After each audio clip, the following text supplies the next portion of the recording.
जुल्फों से कभी आंचल से जब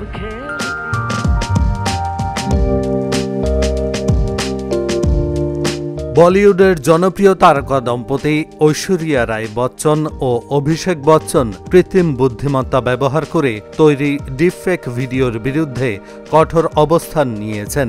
ভারতীয় গণমাধ্যমের প্রতিবেদনে জানা যায়, মানহানিকর ও বিভ্রান্তিকর কন্টেন্ট প্রচারের অভিযোগে তারা প্ল্যাটফর্ম ইউটিউব এবং এর মূল সংস্থা গুগলের বিরুদ্ধে মামলা করেছেন।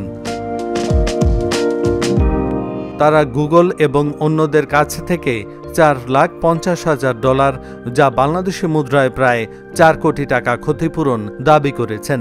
একই সঙ্গে এই ধরনের ডিপফেক ভিডিও শেয়ার করার ওপর স্থায়ী নিষেধাজ্ঞা চেয়ে আদালতের দ্বারস্থ হয়েছেন এই তারকা দম্পতি।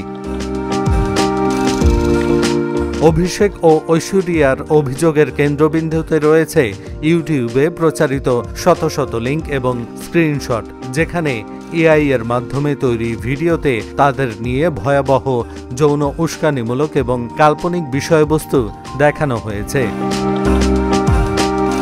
আদালতে দেওয়া পিটিশনে তারা উল্লেখ করেছেন, ইউটিউবে এমন একাধিক ভিডিও পাওয়া যায় যেখানে তাদের ছবি ও কণ্ঠস্বর ব্যবহার করে ভুয়া, বিভ্রান্তিকর এবং মানহানিকর উপায়ে চিত্রিত করা হচ্ছে।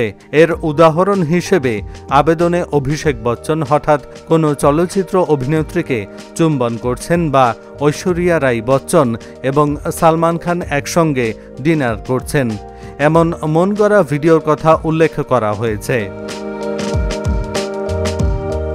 আবেদনকারী তারকা দম্পতি যুক্তি দেন, এই জাতীয় ভিডিওগুলো কেবল তাদের সুনামকেই আঘাত করছে না, বরং এটি তাদের গোপনীয়তার মৌলিক অধিকারেরও মারাত্মক লঙ্ঘন। এহসানুল হক, ঢাকা জার্নাল।